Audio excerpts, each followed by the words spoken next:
네, 서동수의 글로벌 마켓 리더 메리츠 종류권 서동수 대리와 얘기를 나눠보도록 하겠습니다. 안녕하십니까? 네, 안녕하세요. 네. 자, 오늘 서동수 대리가 준비한 내용은 어떤 내용들인지 먼저 확인을 해보고 얘기를 나눠보도록 하겠습니다. 자, 오늘 이슈는 연준 방어 작전에 대해서 좀 얘기를 나눠보도록 하겠습니다. 네. 자, 금리에 대한 얘기를 우리가 좀 안 할 수가 없는데, 일단 고용지표 부분에서 비둘기파적인, 더들리 의장 같은 경우는 6월은 좀 무리다. 그러면 9월이나 가서 좀 생각을 해볼 만하다. 이런, 의견을 좀 제시하기도 했는데, 전체적으로 좀, 글쎄요, 이 고용지표가 떨어졌던 게 이제 그런 부분에 대한 어떤 안도감, 그러면서 또 시장을 또 지켜내는 이런 모습을 보여줬습니다. 어떻습니까? 요즘 이제 그 블룸버그에도 사실 요즘에 그 분노의 질주라는 영화가 굉장히 상당히 화제입니다. 네. 제가 흥행을 하고 있는데 저도 이제 주말간에 봤었거든요. 예. 총알 세례가 막 떨어져도 차가 그냥 무조건 질주를 하거든요. 네. 폭파하기 전까지는 질주를 합니다. 사실 뉴욕 증시가 그렇다는 거죠, 네, 지금. 뉴욕 증시가 분노의 질주를 지금 하고 있고요. 예. 어제 사실 저 혼자만의 우려로 끝난 것으로 저는 이것까지도 이런 식으로 소화를 해내는 모습을 보면서 그러니까요. 예. 경제 펀더멘탈이 약화되는 모습을 보여준다 하더라도 이 증시의 이 파워는 아직 내가 지금 제가 잘못 판단을 했을지도 모르겠구나 이런 생각이 좀 많이 들더라고요. 네. 어쨌든 굉장히 좋지 않았던 고용지표에 대한 우려를 딛고 상승하는 모습들, 좀 이제 편중되었던 자산의 가격들이 조금 쏠림 현상들이 완화되는 모습들, 달러 인덱스가 하락하고, 물론 이제 미국 경제 펀더멘털에 대한 의심, 이런 것 때문에 달러 인덱스가 저는 하락했다고 보는데요. 달러 인덱스 떨어진 만큼 어떻게 보면 증시도 떨어져야 되는 것이 인지상정인데, 네. 그런 모습들은 보여주진 않았고, 반대로 또 유가가 상승하는 모습들을 보여줬다라고 말씀드리겠습니다. 네. 일단은 간밤에 고용지표 서동수 대리님께서 우려하셨던 부분, 그런 부분보다는 일단 유동성이 조금 더 이제 계속해서 지속될 수 있다는 부분에 호재를 얻은 것 같거든요. 이런 부분들 앞으로 좀 어떻게 봐야 되는지 외신들 반응 좀 자세하게 짚어주시죠. 이제 블룸버그에 따르면 이제 뉴욕 연준 총재 더들리 총재의 이제 인터뷰 내용을 전하면서 사실 이런 타이밍에 저런 인터뷰까지 할 수 있을 정도로 연준이 상당히 좀 적극적으로 사실 증시가 많이 떨어지게 되면 시장 참가자들이 심리적으로 위축이 되는 모습들은 굉장히 또 연쇄 효과를 가져오기 때문에 그런 측면에서 적극적으로 방어를 했다는 측면에서는 상당히 좀 증시 측면에서 상당히 좀 고마운 일이 아닐 수가 없다라고 좀 제 생각인데 어쨌든 더들리 총재가 페드의 금리 인상 시기가 늦어질 수 있지 않겠느냐라는 식의 이제 발언들을 좀 많이 했었고요. 불확실성이 좀 커졌다. 일시적인 고용 지표 악화라고는 보지만 결론적으로는 불확실성이 좀 커졌기 때문에 6월은 좀 무리가 있다라는 식으로 좀 얘기를 했었고요. 달러 인덱스가 떨어진 거는 당연한 것이고 에너지 중심의 그 상승이 좀 시장을 이끌었습니다. 그래서 에너지 인덱스가 2.3%나 올랐었거든요. 사우디에서 아시아 쪽에 대한 이제 수출 가격을 상승을 시키겠다라는 측면, WTI가 6.1%나 상승하는 모습을 보여줬었고요. 사우디 아시아 수출 가격 상승하는 거 이외에도 사실 달러 인덱스의 하락이 어느 정도 유가에 반등하고 어느 정도 좀 연결이 되지 않겠느냐 이런 생각이 좀 보고요. 어제 이제 선물이 상당히 많이 빠졌던 것들은 어떻게 보면 결론적으로는 모든 외신들이 어제 제가 분석까지는 정확하게 맞았어요. 강달러와 저유가 이런 것 때문이었는데 이런 것들이 좀 굉장히 주 원인들이 좀 해소되면서 증시가 좀 제자리로 돌아오는 모습들을 좀 보여주고 있었다라고 보시면 될 것 같습니다. 네. 사실 그래요. 어제 블룸버그 소식 우리 서동수 대리가 전할 때 상당히 심각하게 얘기를 했거든요. 근데 블룸버그가 또 하루 만에 또 이렇게 얘기를 하는 거 보면은 저 블룸버그가 아니라 블룸펠레가 아닌가 이런 생각이 듭니다. 자, 어쨌든 좀 이런 부분에 대해서 그래도 계속해서 좀 블룸버그 소식 좀 보니까 그래도 이 썩 앞으로의 상황이 좋을 것 같지는 않다. 전체적으로 좀 하락장이 예상된다. 이렇게 좀 내다보고 있는 것 같아요. 네. 예, 이게 시장이 지금 어쨌든 조금 어색하게 흘러가고 있는 거는 사실입니다. 지표 악재가 나오면은 이런 월가의 호재로 받아들이는 이런 시장이 근데 이런 게 누적되면 굉장히 다음에 크게 맞거든요. 네. 근데 이번 어닝 시즌에 분명히 이제 미리 다 실적이 좋지 않을 것이다. 이렇게 공공연하게 지금 나타나고 있습니다. 얘기를 해놨습니다.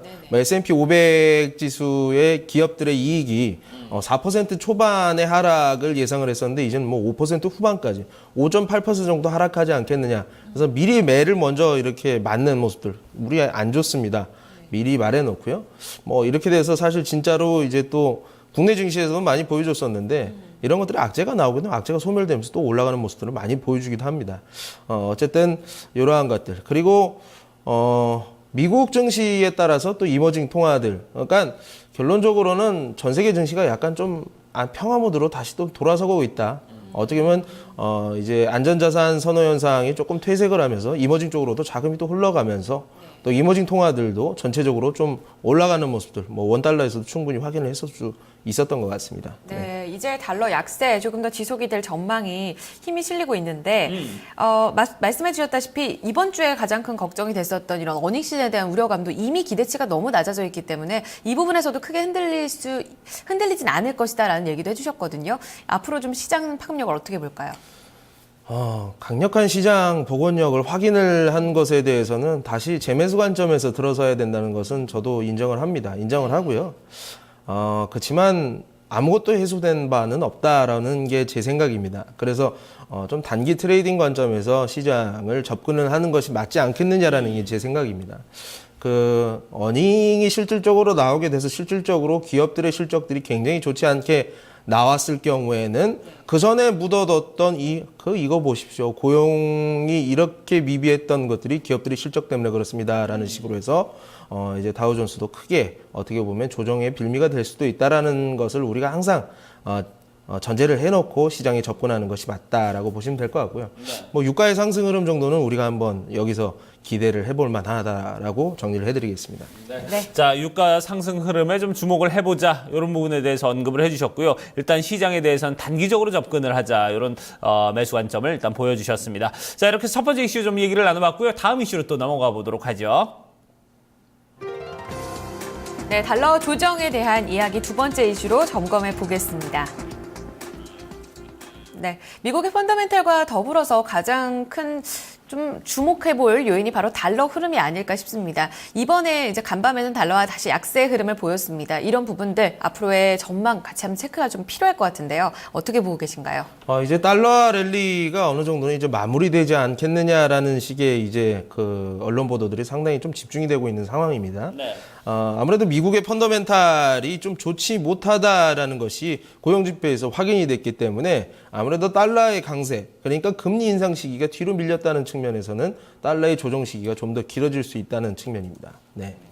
일단은 달러와 강세가 이제 주춤해질 것이다 라게 되면은 미국 자체적으로 펀더멘털에 대해서도 크게 걱정하지 않아도 되는 게 아니냐라는 생각도 같이 들거든요. 외신 측 반응, 달러 흐름에 대해서 어떻게 좀 보고 있을까요? 일단 월스트리트 저널에서는 2006년 이후에 처음으로 금리 인상을 지금 앞두고 있는 상황에서 사실 6월 달이 좀 유력했었죠. 그런데 이제 9월 달로 바뀌게 되고 이제는 또 9월 달도 뭐 이제는 조금 더 뒤로 밀리는 것이 아니냐라는 이런 컨센서스가 시장에서 지금 형성이 되고 있는 상황이다.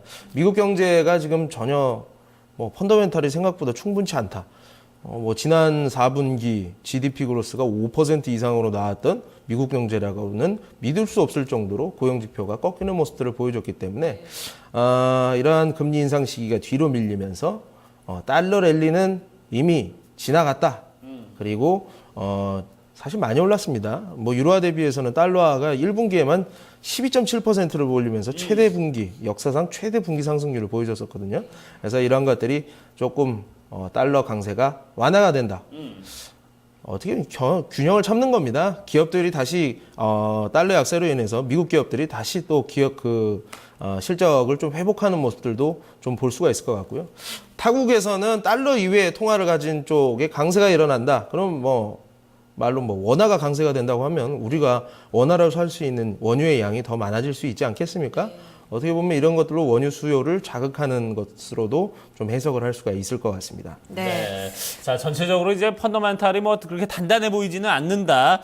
이런 관점인 것 같은데, 글쎄요. 전체적으로 이제 달러의 어떤 강세가 그동안 쭉 지속이 되어 왔고 이런 부분이 역으로 좀 약세로 좀 갈 흐름이 높다. 좀 이런 부분에 대한 어떤 의견으로 우리가 볼 수 있을 것 같습니다. 자, 그럼 앞으로 좀 어떤 식으로의 좀 흐름이 흘러갈까요? 전체적인 파급력들 좀 예상을 좀 해보도록 하죠. 일단 미국 시장이 항상 어떻게 보면 증시의 그 중심축이라고 보실 수가 있습니다. 이번 어닝 시즌 기대치가 낮아진 만큼 어느 정도 뭐 안 좋은 실적들이 나온다고 하더라도 미국 시장에서 잘 소화하는 모습들을 보여준다고 한다면 어떻게 보면 금리 인상 시기가 뒤로 밀리면서 유동성 잔치가 계속 지속되는 현상들이 계속 나올 수 있다. 금리 인상을 전제로 해놓고 이머징 쪽에서 자금이 빠져나가 선진국 쪽으로 들어가는 이러한 이제 전형적인 안전자산 선호 현상 자체가 조금 많이 좀 희미해질 가능성이 상당히 커졌다. 약간 결론적으로는 뭐 미국 시장도 괜찮고 그리고 이머징이라든가 여러 뭐 유가 시장이라든가 여러 가지 자산 뭐 시장 그 가격들이 어떻게 보면은 악재 소멸로 인해서 조금씩 상승을 하는 모습들을 보여주지 않겠느냐. 하지만은 아니고요. 뭐 어쨌든 뭐 점진적으로 요즘 잘 쓰는 그래주얼리 조금씩 올라가지 않겠느냐. 긍정적으로 바라봐도 되겠습니다. 참 어제 방송이 오늘 제가 얘기하는 내내 어떻게 이렇게 반대로 얘기를 할 수 있나 하는 생각이 좀 많이 드는데요. 어쨌든 다행입니다. 네. 자, 다행으로 마무리가 됐고 덕분에 이제 서동수 대리는 어제와 오늘 좀 다른 얘기를 해야 되는 이제 서펠레가 돼버리는 그런 상황이 벌어졌습니다. 자, 어쨌든 뭐 이렇게 미국 증시가 아직까지 좀 단단하다는 그런 모습을 보여줬고 전체적인 기조는 분명히 전체적으로 좀 하락으로 좀 가지 않을까 이런 부분에서 일단 단기적으로는 좀 그래도 상승을 노려볼 만하다 이런 얘기로 좀 마무리를 지을 수 있겠네요. 네, 달러 강세가 주춤해지면서 자산 가격 어느 정도 균형을 찾으면서 이머징 쪽으로 자산 유입도 기대해 볼 수 있다는 측면 같이 참고해 주시길 바라겠습니다. 두 가지 이슈 여기서 마무리 짓도록 하겠습니다. 글로벌 마켓 리더 메리츠 종금증권 서동수 대리 함께했습니다. 감사합니다, 대리님. 고맙습니다.